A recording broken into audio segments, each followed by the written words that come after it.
지난주 8장에서 이스라엘 백성들은 여리고성에 이어서 아이성까지 정복을 하였습니다. 그리고 그 결과 여리고성과 아이성의 모든 주민들을 전멸시켰습니다. 이 소문이 가나안 모든 족속에게 퍼졌습니다. 그래서 1절과 2절에 보니까 가나안의 남부 지역에 있는 헷 족속, 아모리 족속, 가나안 족속, 브리스, 히위, 여부스 족속의 왕들이 함께 모여서 이스라엘과 싸우려고 합니다. 그런데 그중 기브온 주민들은 다른 부족들과는 좀 달랐습니다.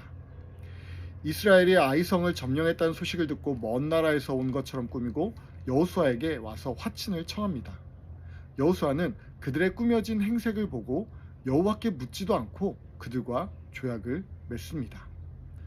조약을 맺은 후에 사흘이 지난 다음에 그들이 가까운 곳에 거주하는 자들임을 알게 됩니다.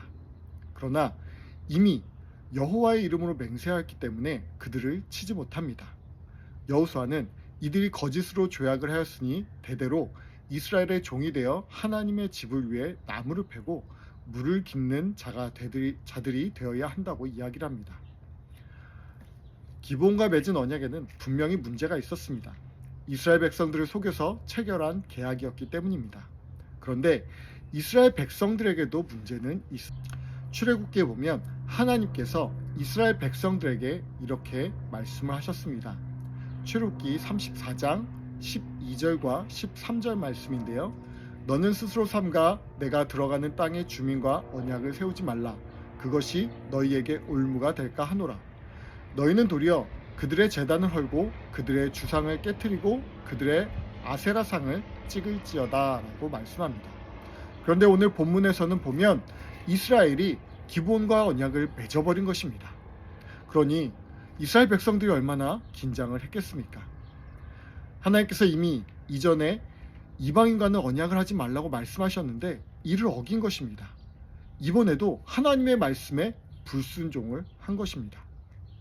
우리가 여호수아서를 계속해서 함께 보면서 말씀을 나누었지만 이스라엘 백성들이 하나님의 언약 백성으로서 하나님의 말씀에 순종하지 않았을 때 그것이 어느 한 사람의 잘못이라고 할지라도 그 일로 인해서 이스라엘 전체가 고통을 당했었고 하나님께 큰 책망을 들었었습니다.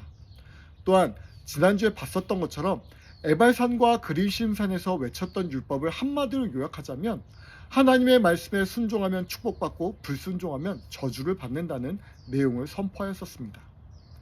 이 일이 지난주 얼마 되지도 않았는데 이번에 또다시 하나님의 말씀에 순종을 하지 않는 결과가 된 것입니다. 그러니까 이스라엘 백성들이 족장들을 향해서 불평을 하고 결국 이스라엘 민족 안에 갈등도 생기게 되는 것을 볼 수 있습니다. 그런데 한 가지 우리가 여기에서 주목해야 될 사실은 여호수아가 이번에도 실수를 하였는데 하나님께서 이스라엘 백성들에게 노여하지 않는다는 것입니다. 이 사건을 두고 어떤 신학자들은 하나님께서 여호수아의 눈을 어둡게 하셔서 기브온 사람들의 거짓말을 속게 하시고 기브온을 구원하셨다라고 말하는 학자들도 있습니다. 이유가 어찌됐건 지금 이스라엘에는 기브온 족속으로 인해서 여러 가지 문제가 발생을 하게 되었습니다. 첫 번째 문제는 거짓말로 인한 공동체 갈등이 일어납니다. 9장 4절에 꾀를 내어 사신의 모양을 꾸미되 헤어진 전대와 헤어지고 찢어져서 기운 가죽 포도주 부대를 나귀에 싣고 라고 말씀합니다. 여리고성이 무너지고 아이성까지 무너졌습니다. 오늘 본문에서 보면 가나안에 있던 다른 족속들도 긴장을 하기 시작했고 전쟁을 준비합니다. 그런데 기브온은 전쟁을 준비하는 대신에 헤어진 전대와 가죽 포도주 부대를 준비하는 것입니다. 기브온 주민들은 다른 가나안 족속과는 다른 준비를 합니다. 그리고 나서 이스라엘 백성들에게 찾아갑니다. 6절에 그들이 길갈 진영으로 가서 여호수아에게 이르러 그와 이스라엘 사람들에게 이르되 우리는 먼 나라에서 왔나이다. 이제 우리와 조약을 맺읍시다 라고 합니다. 기브온의 꾀란 자신들이 먼 나라에서 왔다고 이스라엘을 속이는 일이었습니다. 처음부터 아마 자신들이 가까운 지역에서 온 사람이었다고 한다면 아마 이스라엘 백성들이 조약을 맺지 않았을 것입니다. 이유는 하나님께서 이미 그들에게 명령하셨던 말씀이 있었기 때문입니다. 그들이 먼 나라에서 왔다고 하니까 여호수아는 이들 또한 불쌍한 유목민이겠거니 하고 그들과 덜컥 조약을 맺은 것입니다. 기브온 족속이 살기 위해서 했던 거짓말을 통해서 이스라엘 공동체에는 갈등이 생기게 되었습니다. 바로 이스라엘 리더인 족장들과 백성들 사이에 갈등이 생기게 된 것입니다. 7절 말씀에 보면 이스라엘 사람들이 히위 사람에게 이르되 너희가 우리 가운데 거주하는 듯하니 우리가 어떻게 너희와 조약을 맺을 수 있으랴 하나라고 말씀합니다. 백성들은 자신들을 찾아온 이 기본 사람들이 매우 가까운 곳에서 온 것이라는 것을 금방 알아차렸습니다. 그러나 여호수아와 족장들은 그들의 속임수에 넘어가고 결국 기본과 계약을 맺은 것입니다. 15절과 16절에 보면 이렇게 이야기하죠. 여호수아가 곧 그들과 화친하여 그들을 살리라는 조약을 맺고 회중 족장들이 그들에게 맹세하였더라. 그들과 조약을 맺은 후 사흘이 지나서야 그들이 이웃에서 자기들 중에 거주하는 자들이라 함을 들으니라. 기본 족속들이 한 거짓말로 인해서 이스라엘 백성들과 리더들 사이에 다툼이 생기게 된 것입니다. 심지어 18절을 보니까 족장들은 원망합니다. 그러나 회중 족장들이 이스라엘 하나님 여호와로 그들에게 맹세했기 때문에 이스라엘 자손이 그들을 치지 못한지라. 그러므로 회중이 다 족장들을 원망하니. 기본 족속이 거짓말을 하였기 때문에 지금 이스라엘 안에 갈등이 생겼고 균열이 생겼고 원망이 들어왔습니다. 이스라엘 내부에 있었던 거짓말도 아니었습니다. 기본이라는 외부의 요인에 의한 거짓말이 그들 안에 들어오니까 어떤 거짓말이든 그 거짓말로 인해서 이스라엘 내부 안에 균열이 생기게 된 것입니다. 우리도 살아가면서 아주 쉽게 거짓말을 합니다. 작은 거짓말이 어떨 때는 우리에게 편리함도 주기도 합니다. 그러나 우리가 하는 거짓말이 잠깐은 우리에게 유익을 줄 수 있지만 결국 그 거짓말로 인해서 안 좋은 결과를 초래하게 되어지는 것이죠. 특히 거짓말이 탄로나면 서로의 감정이 상해지고 또 공동체가 깨어지는 것을 우리는 너무나 쉽게 주변에서 볼 수 있습니다. 그래서 고린도후서 말씀을 보면 거짓 교사들에 대한 경고가 나오는데 이것을 쉬운 성경에 보면 이렇게 이야기합니다. 베드로후서 2장 1절 말씀인데요. 전에 이스라엘 백성 가운데 거짓 예언자들이 있었던 것처럼 여러분 가운데도 거짓 선생들이 나타날 것입니다. 이들은 살며시 여러분 가운데 들어와 여러분을 잘못된 길로 인도하고 혼란스럽게 만들 것입니다. 또한 그들은 우리를 죄에서 풀어주시려고 피 흘리신 주 예수 그리스도를 부인하여 스스로 멸망의 길로 달려가고 있습니다. 또 잠언 6장 19절에 이런 말씀이 있습니다. 거짓을 말하는 망령된 증인과 및 형제 사이를 이간하는 자연이라. 공동체 안에 비록 작은 거짓말을 할지라도 작은 사소한 거짓말을 할지라도 들어오게 되어지면 그것으로 인해서 결국 공동체는 병들고 깨어질 수밖에 없는 것입니다. 심지어 그것이 거짓 교사들이라고 생각해 보십시오. 우리의 공동체는 너무나 쉽게 깨어지는 것이죠. 저는 우리 교회가 건강한 공동체가 되기를 소망합니다. 건강한 공동체는 모든 구성원들이 하나님 앞에 진실한 생활할 때, 이 공동체에서 진실한 생활할 때 가능해지는 것입니다. 특히 우리의 신앙 공동체에 위선이나 거짓이 들어오면 교회 공동체는 깨어질 수밖에 없습니다. 베드로서에서 보면 그 말씀이 나오고 있잖아요. 저희가 이단을 경계하는 이유도 이런 이유일 것입니다.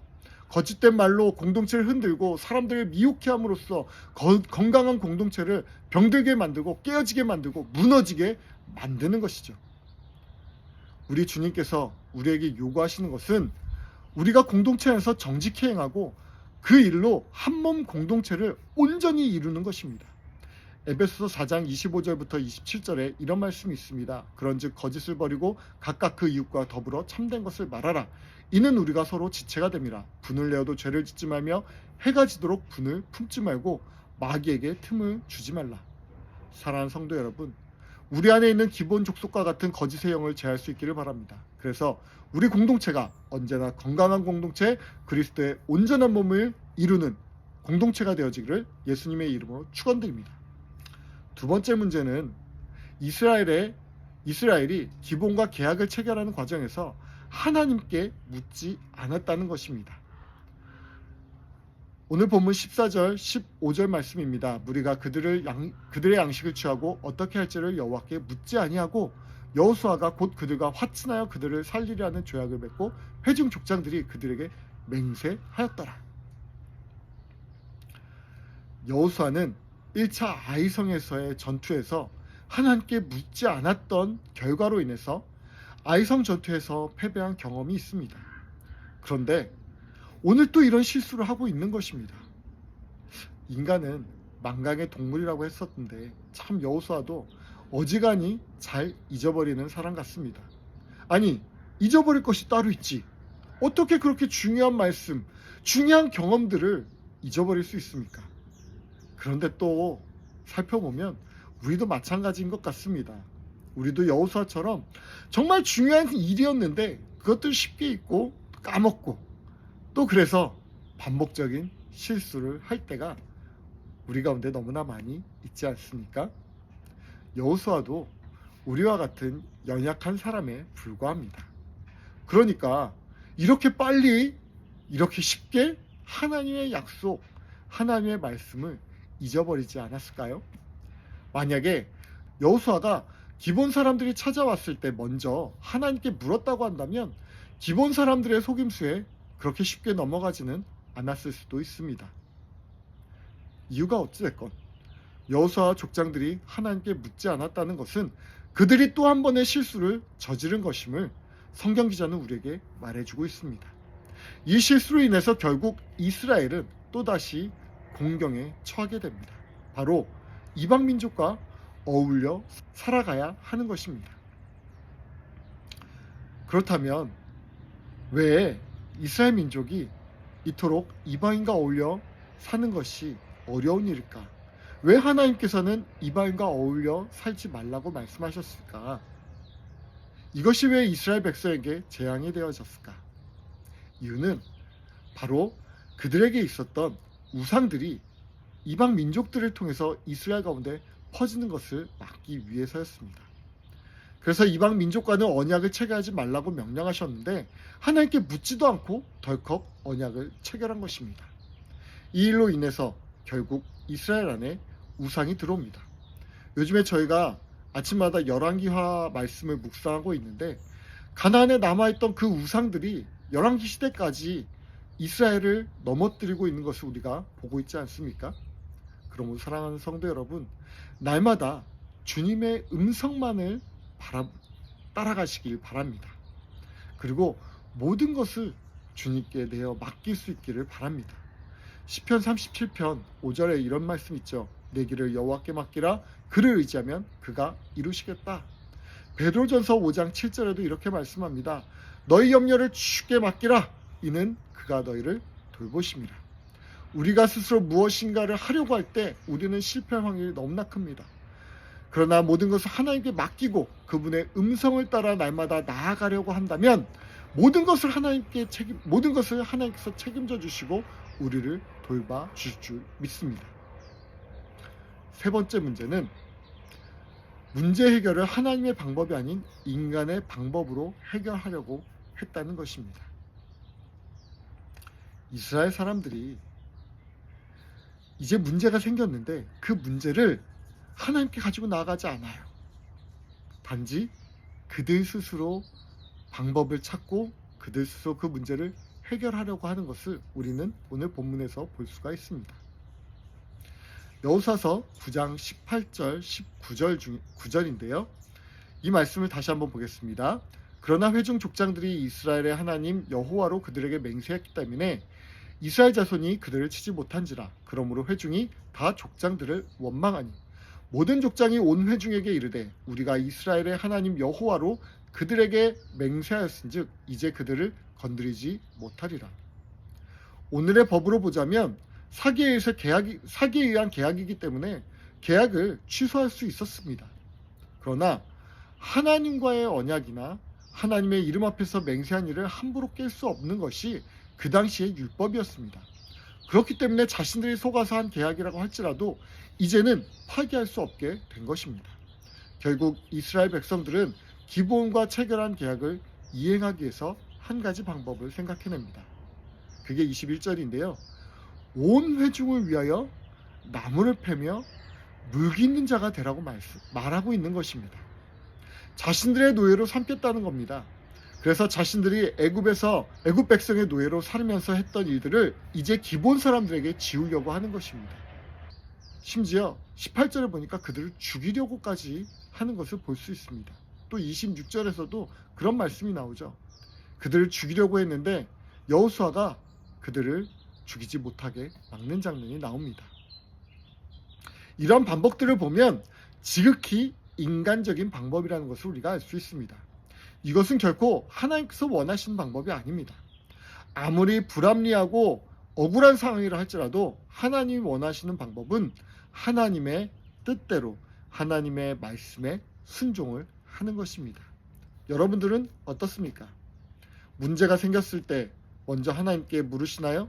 아니면 인간적인 방법으로 그 일을 해결하려고 하시나요?